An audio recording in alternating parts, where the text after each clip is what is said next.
What would happen if the Department of Education suddenly vanished?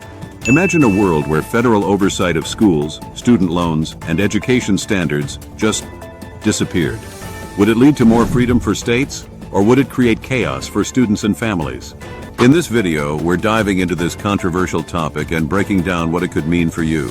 Stick around. This could change everything you know about education in America. Hello everyone. Let's start with the big question. Why would anyone want to eliminate the Department of Education? Supporters argue that education should be a state responsibility, not a federal one. They claim the department wastes money, adds unnecessary bureaucracy, and doesn't actually improve student outcomes.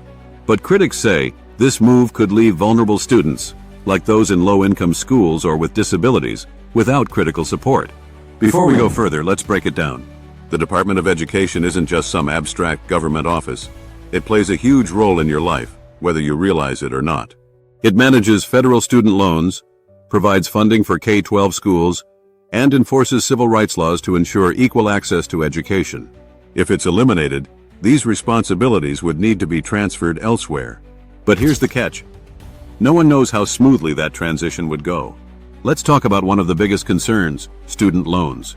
Right now, the Department of Education handles federal loans, including repayment plans, loan forgiveness programs, and borrower protections. If the department is shut down, these responsibilities could shift to the Treasury Department. Sounds simple, right? Wrong. This could mean changes to income-based repayment plans, loan forgiveness programs, and even interest rates. If you're paying off student loans, this could directly impact your wallet. Next up, school funding. Federal funding makes up about 10% of public school budgets.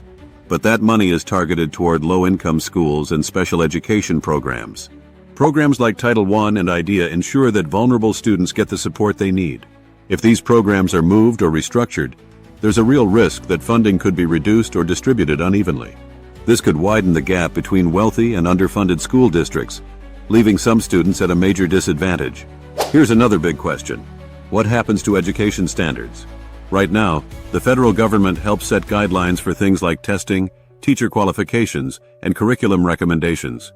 Without the Department of Education, states would have complete control over these decisions.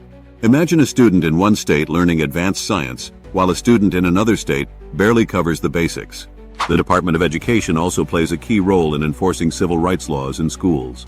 This includes ensuring that students aren't discriminated against based on race, gender, or disability. If the department is eliminated, these responsibilities might shift to the Justice Department. On the other side of the debate, supporters of shutting down the Department of Education believe that states are better equipped to handle education. They argue that local governments understand their communities' needs better than the federal government ever could. By cutting out federal bureaucracy, they believe schools could operate more efficiently and innovate more freely. However, opponents warn that eliminating the department could create instability and widen disparities between states. Without federal oversight, some states might cut corners, leading to unequal education opportunities. And for students relying on federal loans or protections, the changes could make it harder to manage debt or access support programs. Even if an executive order is signed to eliminate the Department of Education, Congress would still need to approve many of the changes, and that's not guaranteed. Public opinion will also play a huge role. Polls show that most Americans don't support eliminating the department, and there's already strong pushback from teachers, parents, and education advocates. If you're a student, parent, or teacher, now's the time to stay informed and get involved. Pay attention to how these changes could affect student loans, school funding, and education standards in your community. So, what do you think? Should the Department of Education be eliminated, or is it a necessary part of ensuring equal access to education? Let me know your thoughts in the comments below. And as always, stay informed, stay aware, and take control of your future. Thanks for watching, and I'll see you in the next video.